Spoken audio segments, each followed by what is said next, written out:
squeezing out our technology here. We are here with Fearless Flight Live. It's Tuesday night, January 28th. Oh my gosh, where has the month gone? And we are here tonight with Dieter, my right hand, my wingman, and my master technician here. And our other captain, Eric Larson, is flying again. Gosh, this is 2 weeks in a row. Eric, Dieter, I don't think we've ever known him to work that long. Do you? Yeah, I don't know what's up with him. Yeah, so anyway, his bank account must be getting low or something. And we have a special guest tonight, Lisa Smith from Southern California, and she has graciously volunteered to come on and do kind of a demo. Well, it's not a demo for her; it's a real 15-minute coaching session. So I wanted to do that to encourage those of you out there who have been thinking about it, but maybe haven't had the courage. So if Lisa can do this in front of the whole world, then certainly you can find the courage to do it one-on-one with me. So she has, we'll be bringing her on in just a couple of minutes here. We are going to talk tonight about, let me bring up my slides here. We're going to talk a little bit about as I said, the 15-minute coaching session. And we got just a couple of quick things in the aviation news roundup that we're going to talk about. So we're planning on spending most of the time doing a live coaching session, 15-minute coaching session with Lisa.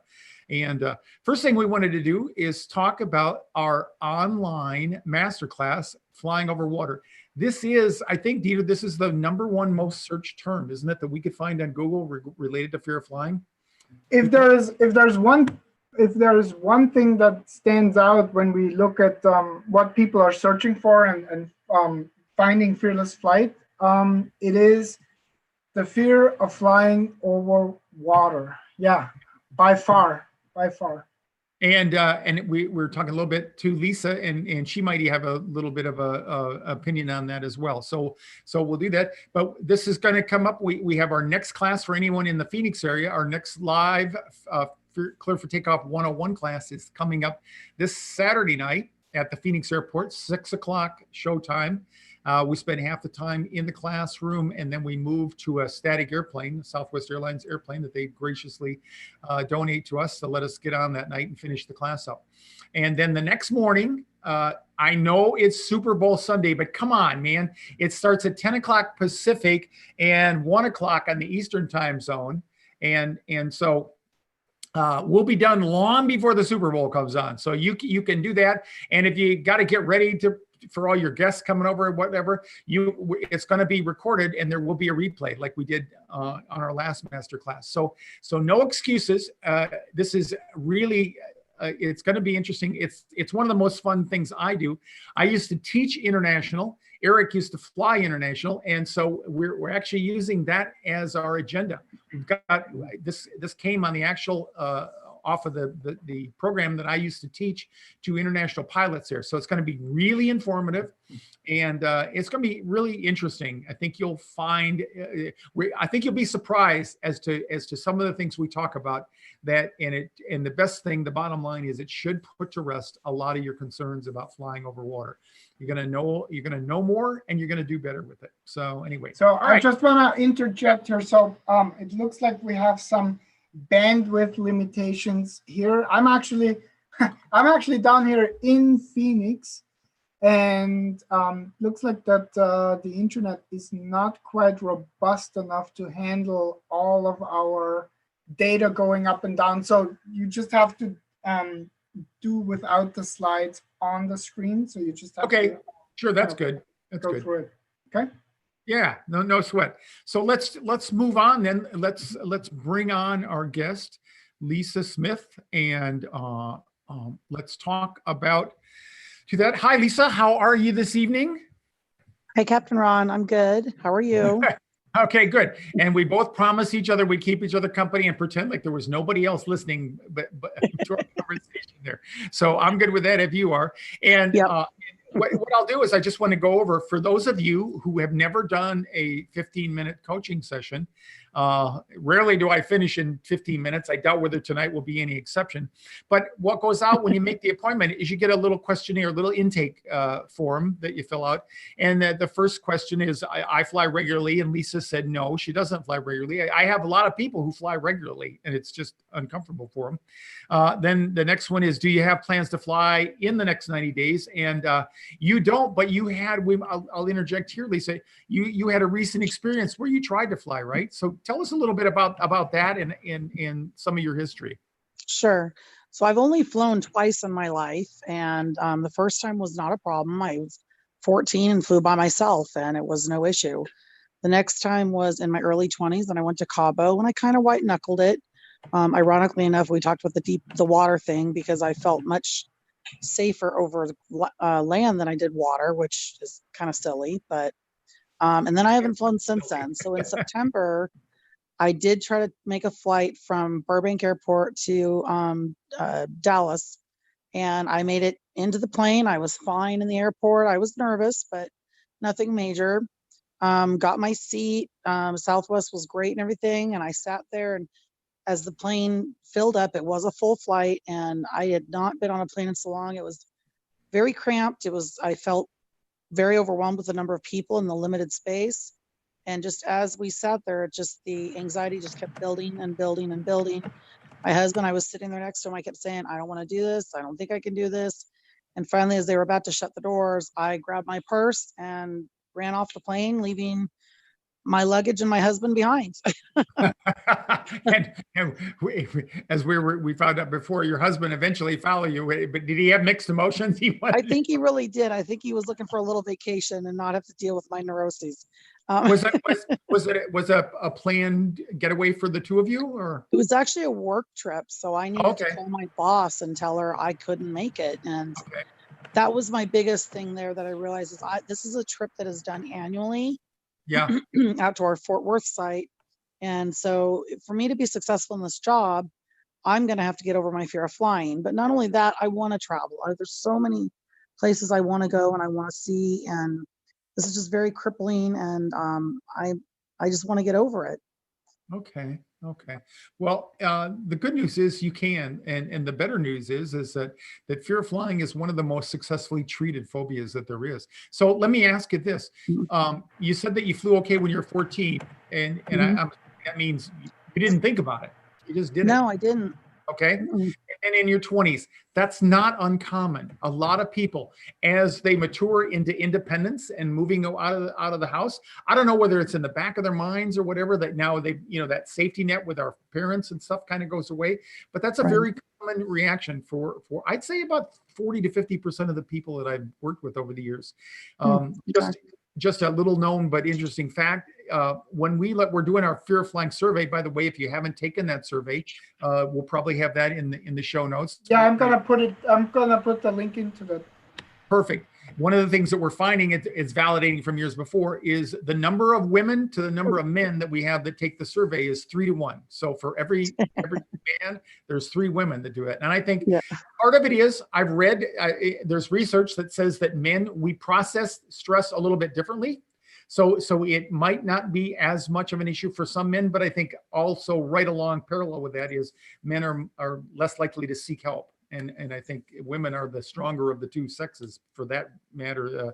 They're the most willing to be vulnerable in that area. So, okay. So you talked about you had when you did fly and you went down to Cabo and you white knuckled it on the way down. Do you remember anything about that, Lisa? About thoughts that went through your mind, stories that you were telling yourself, or anything like that? What was the main thing that was going on with you?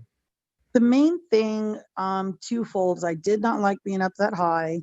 Okay. I did not like being that confined. I had no part of, I have a history of an anxiety and panic disorder going back like 30 years. Okay. And part of the root cause of an anxiety disorder is not being in control. So when I'm in a plane, thousands of feet up in the air, going 500 miles an hour, and I'm confined, I am not in control of anything. And that was very difficult for me to relax with that in the back of my mind, knowing that I was just that high up. And I was afraid that I was going to have a panic attack and I was going to be surrounded by bunch of people I didn't know, and I would have nowhere to go to escape, that reality.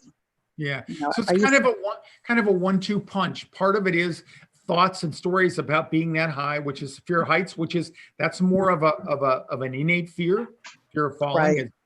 Is triggers that. And the other one is then you have this thing about worrying or being afraid of your fear and losing Right. control.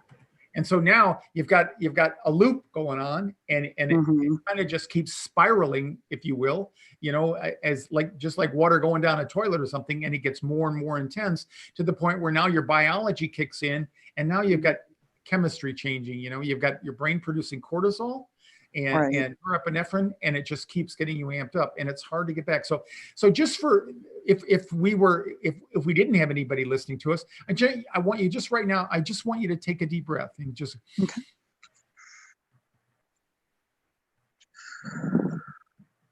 So even though I don't know where your anxiety is right now on a 1 to 10, where are you at? We're not on an airplane, so it may not be any big deal. But do you notice any anxiety when you came onto the when we opened the show tonight? I mean, a little bit, just because I know a bunch of people are listening, and because we're talking about something that, it's a fear I have to face. But if I could be this calm on a plane, I'd be golden. So Okay, cool. Right now I'm not bad. Okay, cool. So again, we'll just demonstrate for anybody that might be out there. If you just take a breath. Mhm. And the kind of breathing that I recommend is diaphragmatic. And so if you were to put my right hand here, you can't see my lower hand down here, but when I take a deep breath, my belly actually goes out. Right. Okay. Yeah, I'm familiar with that. Yeah. As my belly goes out, it sucks down on my diaphragm and it opens up my lungs. Okay. Right. Mm-hmm. Here's something for people. It's recommended that you do when you intake or inhale versus exhale, the ratio is 1 to 2 in terms of the time. So if I breathe in and then let's just say I do a 4 count. 1, 2, 3, 4. So I breathe in for 4. Mm-hmm. 3, 4. Now I'm going to exhale 8. Right. Okay. So I'm going to go out 5, 6, 7, 8, 9, 10, 11, 12. Now that may sound like a long time, but when you do it and you do it in a relaxed way. So I'm just gonna count for you and see what it feels like to do this. So get ready. Okay. Get ready. I'm going to go in 2, 3, 4, out 5, 6, 7, 8, 9, 10, 11, 12. Okay. So, and I find, and the out breath is almost directly correlated with our parasympathetic nervous system, which is what causes us to calm down. Okay. All right. And so let me just talk about another concept here for you and the people at home is when we get anxious, okay, when we start that process where we start overthinking things and getting agitated like that, and I just lost my thought. I hate that when that happens. But we're talking about breathing, and that is the point. Oh, I know. I remember now. Context. Okay. So I don't know whether are you active physically? Do you exercise or go for a walk? No, not as much as I should. But if there's no elevator and you walk up a hill or you walk up a bunch of steps, what happens to your heart rate and your respiration?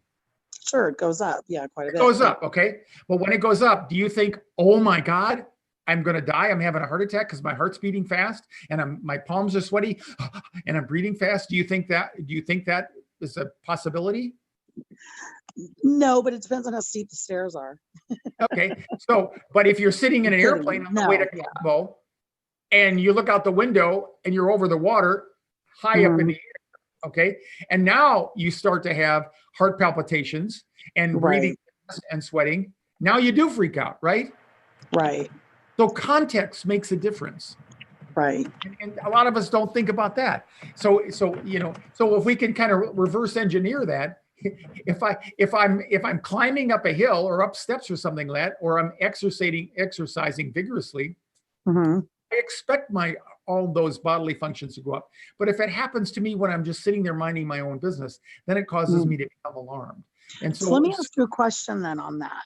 what's So, that? so let me ask you a question on that Okay, then, go ahead. because so having had an anxiety disorder for a lot of years, I know many, many breathing techniques, relaxation Sure. techniques that I use. I'm very familiar with them. They have helped me tremendously in the past. But what Right. happened when I got on that plane last September, I was sitting there, my breathing was fine, my heart rate was fine, I wasn't shaking, but I could, so there was nothing to physiologically control, Right. but I could just feel this impending like terror, fear just building and mounting as we got closer. I didn't even want to taxi down the runway. I was so Right. afraid of that motion making me dizzy, but I didn't Yeah. know how to stop that fear because there was nothing physical for me to control to tie into Okay. that. Does that make Okay. sense? It does make sense. It does Yeah. make sense. And you wrote in here, I don't know if we've touched on it yet. You wrote that you have a vestibular disorder. Why don't you describe for people what that is and how you came to realize that? Okay. Sure. So vestibular disorder can stem from your eyes or your ears, many different things. Mine happens to stem from my eyes. Okay. Basically what it means is that you have to think of your eyes as like a camera lens where it automatically zooms in and out of focus. Uh-huh. And your eyes usually do that together in the same timing. My eyes tend to do that different timing. So it makes things a little off. And so my world tends to be, a little off balance. And so things like walking through a grocery store where you're walking at a fast pace by numerous items and things like that will Yeah. overwhelm my vision and make me dizzy. It's more than my brain can process all at once. Right. Sitting and watching a train go by will do the same thing. So different triggers like that. So I have to wear special glasses that have prisms in them. They also have what's Uh-huh. called binasal occluders to filter out some of what my visual intake is. But Okay. it makes me very sensitive. It makes my entire balance system very sensitive to motion. Like I used to be able to do roller coasters and things like that. And we went to Disneyland a couple years ago. I couldn't even do the Cars ride. It was just too much motion for me. Right. So I have to be very careful about things like that. So for me, the idea of getting in a plane and going that fast, everybody says you don't feel it, don't look out the window, that sort of thing, and you don't even notice it. And I understand that logically, but the Mm-hmm. fear is telling me that something's going to feel that speed. My eyes are going to notice the speed. I'm going to get incredibly dizzy. And it's a very scary feeling when I get dizzy like that. It definitely Right. triggers, panic attacks. And so I'm afraid that it's going to trigger that once I'm up in the plane and I'm going to be stuck up there feeling like that. So there's two So, ways. There's two ways that people get anxious. One is through cortex triggering, and that is, I think, what if, what if, what if? Okay. right. And the other one is amygdala. That's that fancy word for the part of the brain that automatically triggers anxiety. It doesn't need to think of anything. Okay. If I throw a snake in front of you, or I put you up at a high on top of a 35,000-foot ladder, you automatically get, because you're afraid to fall. Okay. That's Yeah. innate in us. Okay. So those are things. So it sounds to me like, because you have been diagnosed and you've actually had episodes of Mhm. disorientation, spatial disorientation from the vestibular disorder, okay, with your eyes, that Mhm. now in an airplane, because that's one advantage of being in the back of an airplane with those crummy little windows that we have, because you can't see out as much, because I can certainly understand it, like watching a train go by. It can be disorienting to a lot of people, including me, if Right. you're not careful on that. So one of the Mhm. things to offset that, if you haven't thought about that before, is if Mhm. you have occasion to look out the window, definitely don't look close to the window or close to Right. the airplane. Always look off past the wingtips out onto the horizon. So because that will minimize the sensation of speed and moving. It's the Right. opposite of being in a car and opening the door at 60 miles an hour and looking at the pavement going by. Right. I would think that would be the worst trigger that you could have, or one Yeah, of it the. would be pretty bad. Okay. Yeah. And Yeah. it's interesting when you talk about vestibular triggers, vision, which we know on some level, most of us, but we don't think about it much. Vision actually takes place in the brain. So Right. I have years ago, I was diagnosed with visual migraines. I never have painful headaches for the most part. And one day I was in pilot training actually, and I got so dizzy, I had to pull off to the side of the road on the way home. I turned right around and went to the flight surgeon, and I went in there. He diagnosed it, since we were in Arizona here, he diagnosed it as becoming dehydrated. So he told me, go home, take lots of water, and probably 2 or 3 days it'll pass. So I did that for over 20 years until I got out. I then became an airline pilot. And the doctor who does my testing, my medical testing for my first class medical, I told him one day about that. And he's kind of a funny guy anyway. He's an old doctor from Iowa. And he said, well, if it's really, truly vertigo, that's the end of your flying career. And I said, thanks a lot, doc. Because what he said next was, that's why he could be kind of a smart aleck. He said, here's the deal. It's not that, it's visual migraines. He said, go home and take 2 Advil and it'll be gone in an hour. Right. Just like that it was. Because similar to you, my eyes were moving uncontrolled compared to what the coordination, and they were uncoordinated with the brain. So my brain could not reconcile the differences. And that's what was giving me headaches. Right. So, and it happens also with people in their middle ear, because you can get that kind of disorientation as well from your semicircular canals. And I've had several clients with that. Now I know for the vestibular disorientation due to the ear, I know that there's some therapies that you can do with laying people down and changing their bodily position. And they've had a lot of success with that. I've never heard any for the ocular disorientation. There actually are, and I've actually done the vestibular exercises for that. They've tried all those testing and everything, and that's how they determined it was my eyes. And that's the doctor I see for my eyes is a neuro-optometrist. He specializes in, visual disorders, like people who have had brain injuries or strokes, or sometimes in my case, where they don't know what caused it. Okay. And there are exercises to help, and I know what my triggers are for the most part, and how to deal with them, how to avoid them. Right.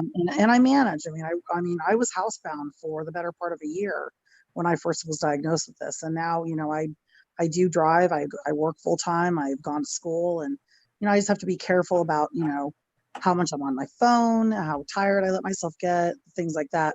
But I guess there's also this fear of, it makes my entire vestibular system, including just general motion that doesn't stem from eyes, more sensitive.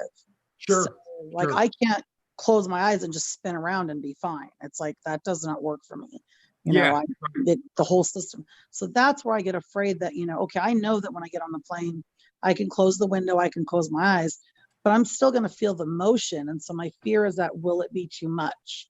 Yeah. I feel that difference. That's why I think it is worthy for sure to, you were talking about coming over for our 201 classes here in Phoenix, and now they're going to be in April there. And I think it's worthy of trying that. And the fact that you flew earlier in your life without that, and like I said, the main thing is to gain your confidence that in the other areas, that you're not going to lose control, because then that will help you with the cortex triggering. So you're less likely to have, these worries that start up with what if, and you can get a better handle on it.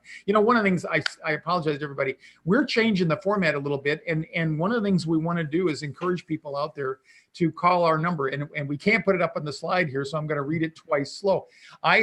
You can call this number, 480-730-1467, and you can join us live if you have a question for me or a question for Lisa.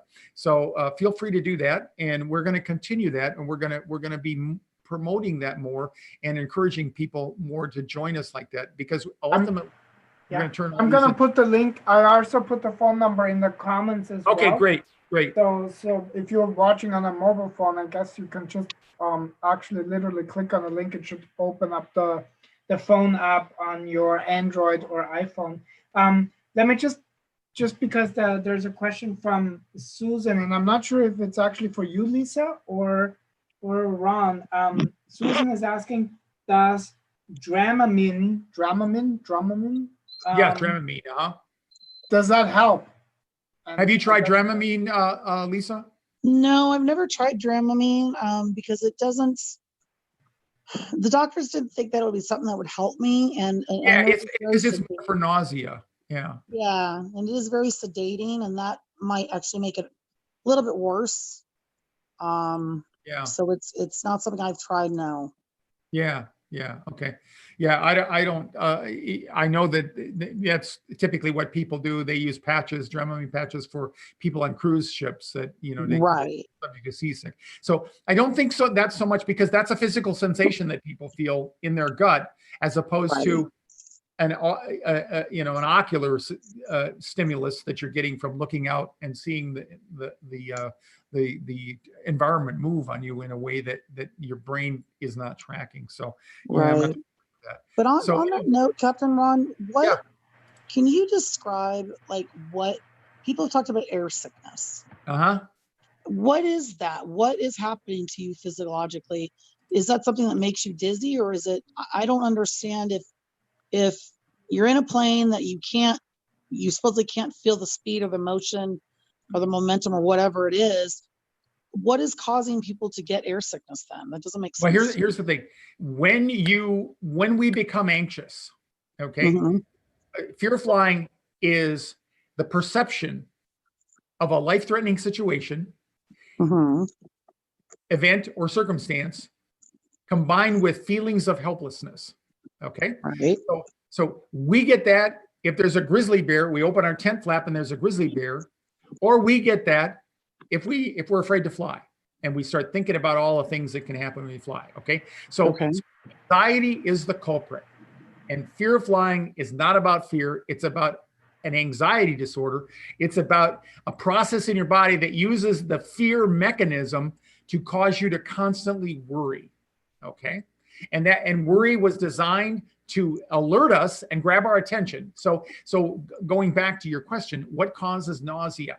When we are under the fight or flight response, which is what happens when you get anxious, if it's elevates to that level. Now, Mm-hmm. it affects you in several specific ways. My hands sweat, the palm of my hand sweat, the soles of my feet sweat. Okay, so that's one Mm-hmm. thing. My heart will start to race. Right. My respiration, if I don't physically do like we did when we first started and say, take a deep breath, and I can calm myself in a heartbeat if I do that. But if I get so anxious that goes away from me because my thinking gets cloudy now because my brain is producing cortisol, which causes me to get ready. So cortisol produces adrenaline, and now my arms and my legs, the blood vessels open up so that they can accept more blood flow to get me away from this, to flee, or to stand my ground and to defend myself. Okay. So they open up. On the contrary, the blood vessels in my stomach close down. They say, I'm not going to waste any of my blood flow and oxygenation on digestion right now, because if we get eaten alive, we aren't going to need to digest anything. All right. And if I could be, tactless here, nor am I going to get any blood flow to my libido, because it says this is not the time to think about that. Okay. And so those two things go away. So it's when your digestion is interrupted, that's when the symptoms are, you get nauseated.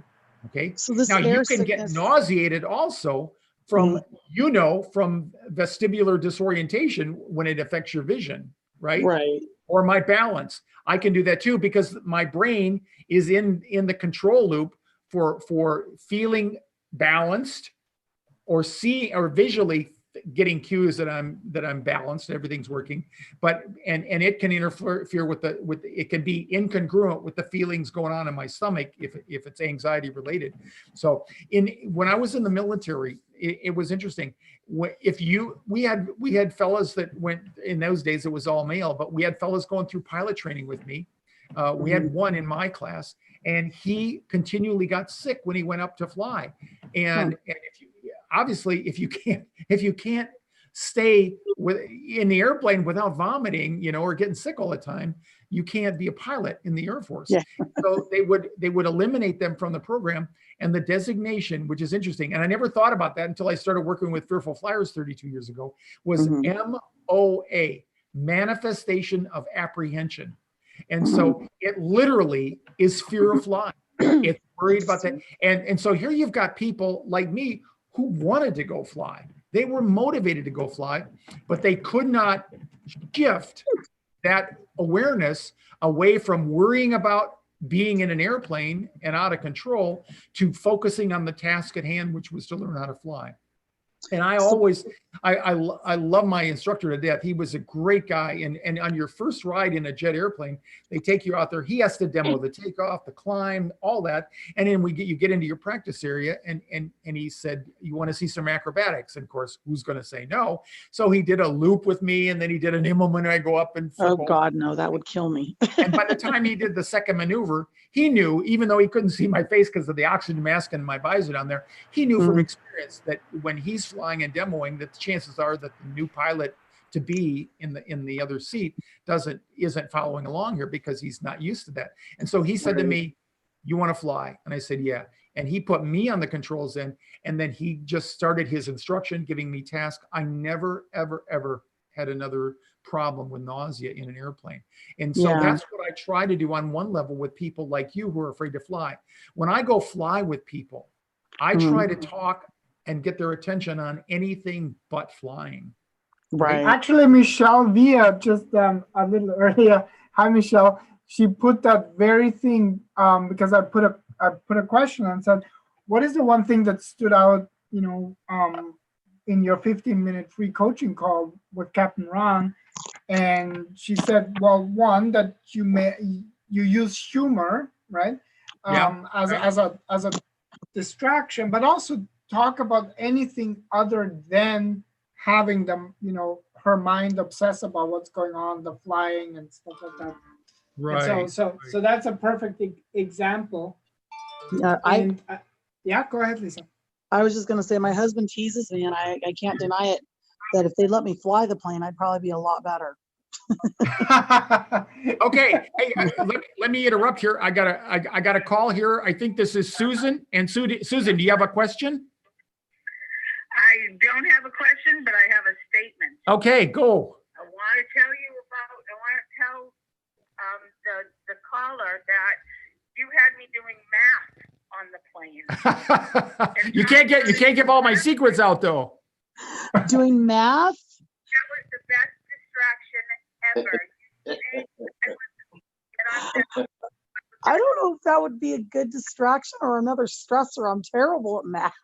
Panic was at 150, and when you started telling me, distracting my brain for not even 3 minutes, I started to breathe better.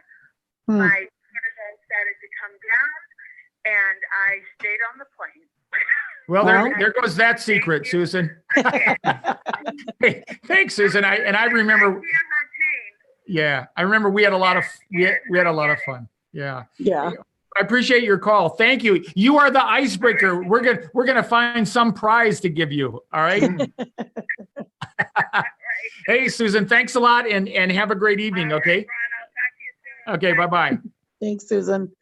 Yeah, that's what let me just jump in here, Lisa. You said you're terrible at math. One of the strategies that we are using and that is extremely powerful is actually writing your name or anything with your non-dominant hand. So if you're right-handed, right, then having a pen and paper and starting to write with your left hand, right, which is something I imagine that you don't do on a daily basis. No, never. Is exactly having the same effect as doing math. Yeah. That's if you're funny. really problematic, we will make you do math with your non-preferred hand. Right? So we have our ways of dealing with you people out there. So no, and that's good. Yeah, I saw this strategy one time, and I had a young woman in London, and she was having a panic attack at the hotel. She had to get up and fly home back to New York. And Mhm. I actually, we talked because you can text now on most airlines for free. She's over Right. the Atlantic or in the early part of her flight, and we start texting, and I can actually, well, we can both do this with iMessage. I can actually do a audio text, so I can sit Okay. there, hold the mic button down, and if you have your headphones on and Mhm. you have texting on the airplane, you can actually hear me talking to you. Oh, So that's I've pretty done cool. that. People going across the Atlantic, going across the Pacific, and all that. So there's a lot of things you can do, Yeah. and it's amazing. I didn't have to do that for the whole 7 hour journey for her. All I had to do Right. something to break it up. And I have some other tricks, and I had her laughing in the seat, and Yeah. that's one of my secret weapons. And pretty soon she said, "Okay, I get it," and that was it. Right. And the rest of the time, she was Yeah. able. And then And what I know triggered her that's, turbulence. yeah, and I know that to be true about distracting people with anxiety, because I know with me, if I can find something that I focus on, like something that is, like, for example, I'm going to use a silly example that my daughter used to do cheer, and I used to like put bling on her shoes. So sitting there, minute little things, focusing on putting the little glue on the little crystals and putting them on the shoe, it would focus my brain enough. And if I was having any problems with anxiety, it would go right out the window, because that's where all my attention would go, was on little Yeah, things like that. yeah, So it definitely does help. And that's why I'm also very anxious to take the 301 classes, because yeah, I know yeah, if I have the support on the plane to deal with me crying and freaking, and all that other stuff, and I yeah. can get through it, that's going to break that ice for me. And I think it'll help me kind of break through that barrier. But my husband didn't know what to do for me that day, and he was the only one with me that I knew, and so it just, I didn't have that support really that day. I mean, he's supportive, of course, but he didn't know what to say. He's not afraid of anything. Yeah. You know? Yeah. Well, I'm really encouraged. I want you to again to thank you for coming on tonight, and especially with the vestibular thing, because I think that is Yeah. something, and we're going to follow you, Okay. particularly coming over for that class, and it prompts me also. We've been contacted by a producer for a show on a new network that's going to be launched this fall, and they want to do a segment on fear of flying, and so Very cool. they're thinking about coming to the class. And they Nice. definitely want to follow some, at least one person through this. So you may get a chance to be a celebrity there. Well, and I really encourage that. So I'd be all again, for it, because I think the more that people know about it, the more it's talked about, the better, that there's options for people. And I actually put in my vacation time for that class today. So very I cool. plan on being there. I'm just waiting to hear And I don't confirm want Yeah, to. and the date. we'll have all the registration and all that information up probably within the next week or so. So please, just Perfect. a little bit of patience, Okay. which sometimes is hard, right? Because we just want to get over it. We're gonna get through it. Yeah, Yeah. yeah, But Yeah. I do wanna just remind us, all of us, of the time, and I want to bring up one thing that a couple of people have put into the comments, and that is, talk about the difference between helicopters and planes. I mean, okay, yeah, probably most of us have heard of, basketball great and legend, Kobe Bryant, just recently, um, you know, uh, dying in a helicopter crash. And so a lot of questions have been coming. What's the difference between a plane and a helicopter? And, is it inherently more dangerous to fly in a helicopter than on a plane? And there's a couple of people that had questions. So yeah. First, we want to extend our sympathy to his wife and family, and in particular the family of the other people who were on board there. Because they haven't gotten as much awareness or acknowledgement on that. But so helicopter, very briefly, there's a lot of friendly rivalry between fixed wing pilots. That's airplanes like I flew with fixed wings and all that, and rotary wings, which are helicopters, and they do very different things, as you can imagine. They use the same principles of lift, but they generate lift with a rotating wing rather than a fixed wing and engines that push us forward. And as many of you know, the landmark thing that you can do with a helicopter is you can stay motionless. But here's the irony. When you're in the clouds, you can fly in the clouds with helicopters just like you can with a fixed wing airplane. But in order to fly, you have to have forward motion, okay? Because the attitude indication, the artificial horizon in a helicopter operates the same way as it does in an airplane. But your sensations if you were to try to hover in the clouds, you don't have the attitude indicator doesn't give you enough information to do that. So they can shoot instrument landing approaches just like we can. And that's what they ultimately would have been headed for had they not crashed. And I have some opinions about this. The pilot had a lot of experience. He was a trusted individual. There are a lot of people that have come forward and said that he was highly competent. But what happened is a trap that we can get into no matter what kind of flying you do, whether it's fixed wing or rotary wing with a helicopter.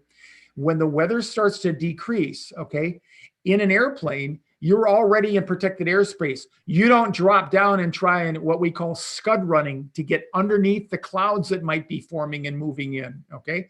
And with helicopters, it's kind of a trap that when the weather starts to go down, as in a helicopter, you can go down, okay? But ultimately, if you get down so low and the clouds go all the way to the ground, now you're in trouble because you don't have the separation, you know. And if you read the story that I put, I'm not sure if we got it in here, but it's going to go into our Facebook post. In our blog post, if you read that story about what they know for sure is when this pilot, he called for something called special VFR, that's special visual flight rules. Normally, if I'm flying with visual flight rules, I have to be clear of clouds and I have to have 3 miles visibility. But their visibility was dropping. There is a special circumstance. You can ask the controller for special VFR, and now you only need 1 mile visibility. Well, that's good to keep you legal and away from the clouds. But if you keep descending, he then called for flight following, which meant he wanted the radar controllers to find him on the scope and give him vectors on which way was the safe route to go and pick up an IFR clearance.